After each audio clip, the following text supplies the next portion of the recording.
Dave, do you ever feel that magic items just don't have enough magic? What do you mean? Like, they should cast their own spells or something? No, nothing like that. Just the ability to, break the norms of what characters should or could be able to do. Ted, why don't we talk about magic item creation and design? Hey, we could even make a new one for 5th edition Dungeons & Dragons. Welcome to Nerdarchy's. For nerds, by nerds, I'm Nerdarchy Dave, and as usual, I'm joined by this nerd. Nerdarchy Ted. Do you want more D&D videos in your YouTube feed? Then you better attack that subscribe button. If there's more Nerdarchy videos that you're looking for, make sure you cast a spell on that notification bell. Well, as we mentioned, we're going to be talking about magic items, and we're going to even make one and design one. But you know what you're going to need when you make magic items? What you're going to have in your game to make them work? And that's going to have to be a place to get them, maybe? Yeah, a place to get them, a place to find them, a dungeon to delve and plunder, maybe a tomb, I don't know. Whatever you want to use, maybe even a magic item shop. Well, all of that can be crafted and made in Dungeon Fog, the sponsor of this video. It's awesome. It's great. It's so easy and to use, so intuitive. You can even use it almost like a VTT, where you can like show your screen with a fog of war if you're playing games online, and if you just wanted to do a very, very dumbed down VTT. But that's not even its strength. Its strength is its ability to make maps and be creative and make them beautiful, because there's so many assets to use and it's so intuitive to use. But that's not all. If you don't feel that you've got the confidence to just dive right in and start from scratch, there are loads of pre-made maps that you can use and be able to go and, grab them, use them as is, or, use them as the templates and customize further from there. So you definitely have to check out Dungeon Fog. Yeah, you can find a link in the description. They have all kinds of different licensing, including free, or you can get a license to just, make as much maps as you want, or a commercial license if you wanted to make them and put them in your own products possibly. Tons of options. Go check it out. Links in the description. All right, so today we're talking about magic items, the creation, the design, all of that fun stuff. And as Dave says, we're even going to make one. So where do you want to start, sir? All right, so, you talked about, you love making magic items and pumping them out. And we've been known to put a bunch of them up on our Patreon. And we wanted to start a new thing where you work with our artist, Nelson, and, kind of create a magic item and a look for it. He's going to do a cool piece of art, and then we're going to put it up on basically so it's a card that you could then print out later on if you wanted to. So in order to do that, though, we're going to need magic items to put up. So, that's definitely a fun and easy thing. But should we start off with our, the creation process for those who might not be familiar with, how you go about, crafting them from a GM standpoint? Or do we want to talk about, the reason why you'd want to make new magic items versus use what's in the Dungeon Master's Guide? Well, sure. Like the latter part is one reason, I would say, just so like if you have players that are familiar with the game and they, maybe they've been playing D&D for a while and you just wanted to, give them options that they haven't seen before. You wanted to give them something new and exciting. It's not just a +1 longsword, or even a flame tongue, which, is pretty standard trope. And if you've been playing Dungeons & Dragons for a while, you've probably even had one. So it gives you a chance to surprise your players in a good way with some new creative things. But I would say the other end of it, from the DM side, it's a creative outlet for you to do a little game design and crafting of things. I would completely agree there. And from the design aspect, you've got the ability to, take things that are already listed and, be careful about what kind of things you combine, because you can make something that's too powerful, but you can combine things together. There's no reason why you couldn't have that aforementioned flame tongue also be a +1 or +2 weapon. That makes it, that much more powerful because you're adding those bonuses, into an already powerful item. But I don't think something like that would be game breaking. Whereas, if you begin combining, items that offer spell slots and, all these other, amazing things. So basically, multiple things that already require attunement together, probably a bad idea. Yeah, a good rule of thumb as a DM, and if you're new to designing magic items for your game, start small. Start with little things, start implementing them, adding them, and see, how they affect your game. You could make it a charged item, a limited use item, to test it out, right? Say maybe you make something a little stronger to begin with, and you make it a limited use, and it turns out it wasn't that bad. It's not really impacting your game too much. You could always change it. The magic in its nature could change, and I'm sure your player will not mind. Yeah, if you change an item from, charges for use to it always works, that becomes fantastic, for a player. And, throughout the editions of D&D, an item changing over the course of an adventure is not, unheard of. There were in earlier editions things called leveled treasures that it would gain more power as the character gained level. So you could definitely take a nod to that aspect and essentially have that item increase or remove that charge aspect, as we said, as the players reach a new threshold. So with that, let's get into it and make a specific magic item. Now, you kind of brought something to the table, and you wanted to make a polearm for wizards or spellcasters. You've got the typical wizard, and they've got a staff. Like, that is hands down what you usually see. I mean, even, down to, Gandalf, Elminster, Raistlin. Like, these are the big names that people tend to think of when they think about fantasy wizard. And, boom, staff, right there. Well, when you talk about your typical, soldiery and what have you, a lot of them, walk around with pole arms. They're useful for a lot of different things. And a pole arm is just a staff with a nice sharp blade or axe head on the end. So I thought, what if we had this glaive, this big, slashing blade just atop the end of our staff. It's imposing, it's intimidating. But if I'm just a ye old basic wizard, I can't use something like that.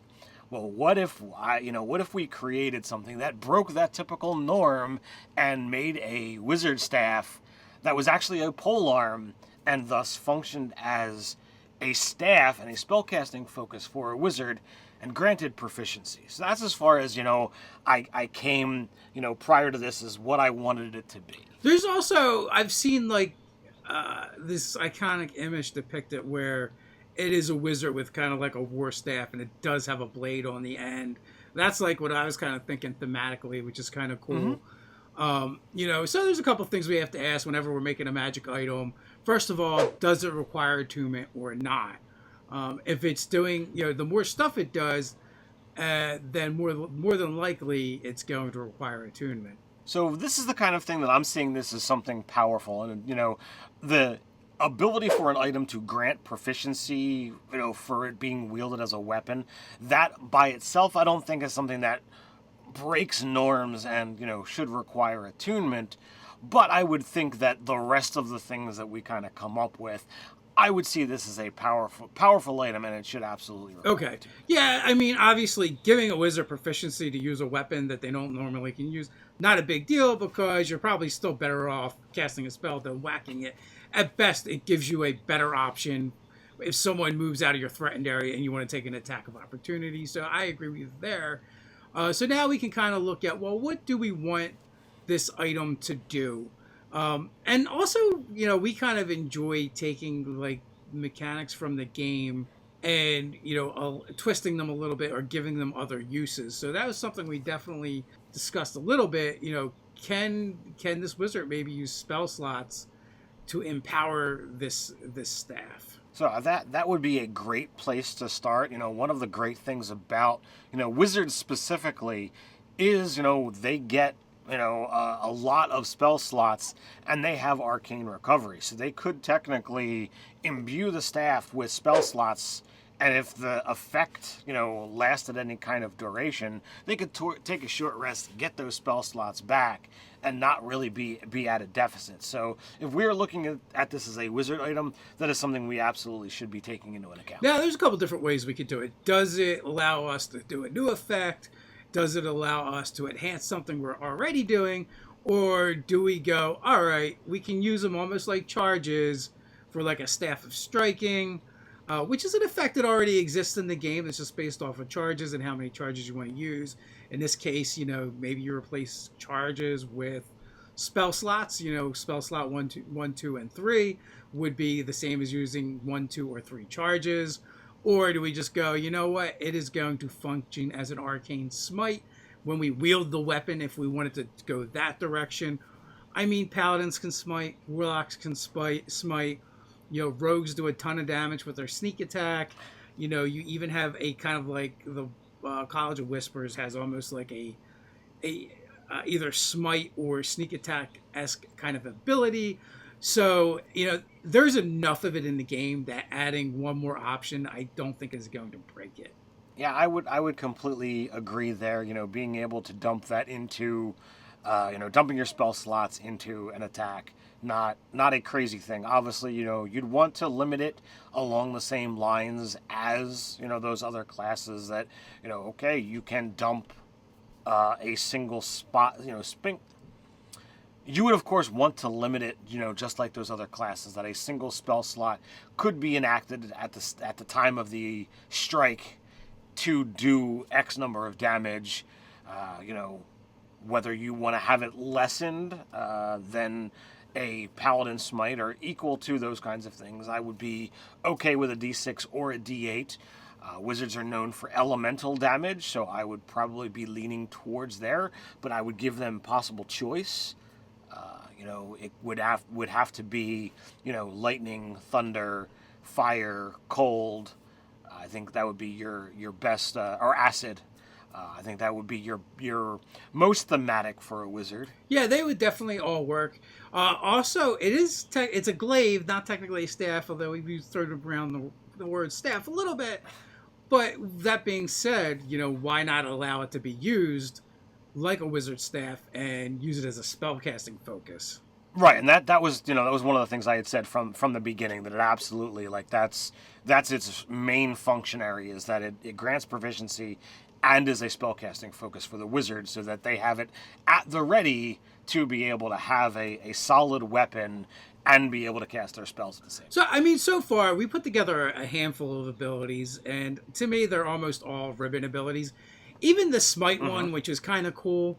Let's face it, as a wizard, you could use a 3rd level spell and turn it into this arcane smite that does elemental damage. But let's face it, just casting a fireball would have been better in the bigger scheme of things. It's just a thematic cool thing that you get to do. So at this point, we haven't really made an item that's like worth giving up attunement for yet. All right, so typically wizards have the ability to add spells of a particular school into their spell book for the primary 8 schools of magic, at a reduced cost. What if this item, that when you attuned to it, you got to choose an additional school? Or if you're one of those specialty mages that falls outside the realm, you get to choose a school that you can now get at a reduced cost as well. That's an option, or maybe even the staff just has a school associated with it, or 2 schools associated with it, and you kind of pick one, right? That could be an option as well. And also, it is a magic weapon, right? So should it have a bonus to attack and damage? I would say that, granted with what this is doing, I would say it absolutely should be a +1 or +2 weapon, and that same bonus applies to your wizard DCs and spell attacks to hit when you are employing this as a focus. I mean, which that in and of itself, I don't think I've seen magic items that fall into both categories, which was another thing that I was looking for. Yeah, so that gives you kind of options. Again, obviously getting a bonus to your spell attack is great. Bonus to your attack and damage with a weapon for a wizard. I don't know. I always feel like, most of the time things have gone terribly wrong when you find yourself in a situation. Although, I will say there might be some niche cases, like maybe a blade singer, where this could be problematic. But right now, we're talking about a weapon that doesn't fall into the category of blade singing. So it's not a big deal. But that does kind of lead me to, the next question of, are there other weapons of wizardry where that would be a problem? Giving that blade singer this weapon and giving him all this other options would definitely enhance that type of caster a lot. It is entirely possible that the foundations of where this item came from, did reach out into other avenues. And it was something that I considered when I was conceptualizing this weapon. That blade singers, that elven school of wizardry, where they use a one-handed sword to complement their spellcasting. I was like, okay, I want to steer clear of that. But as you loop that back into the conversation, it is entirely possible that the elves, having come across the lore or this item in particular, could begin fashioning their own kind of item specific for blade singers, because it would be completely ideal to have a weapon that would function as a weapon and a spellcasting focus and conferring that same magical bonus for both avenues. And then lastly, charges. Do we want to give it any charges, any other abilities? I mean, right now it already has some stuff going on. Right now, I will say, other than adding the bonus to your spell attacks, everything that it does is more like flavor, and it would be fun. And I definitely probably would like to play with this with certain wizards, but for most of them, it's like, do I want to use this, or maybe just have this wand of the War Wizard instead? All right, so how about a couple of things? We're already talking about a powerful item. We're talking about very rare or legendary at this point in time. With adding these other things of, what about if the same bonus that is applying to attack damage, our spell attacks, and our saving throws, what if you could add that same bonus to your counterspell rolls, and then if we gave it some kind of charge effect, that you could essentially imbue the staff. Basically, when you were to, you could use the staff to smite with it, but what if instead of dumping that smite into an attacker, or into something you're attacking, the staff were to hold it, and it could possibly hold 3 charges, each charge representing a spell slot, and it would hold it indefinitely. And then a wizard who had had spell slots available could suck those charges back into the wizard, restoring a spell slot. Oh, so almost like spell storing for later. You kind of have to Yes. charge up. You have to charge it up, but then it's going to give you back spell slots later.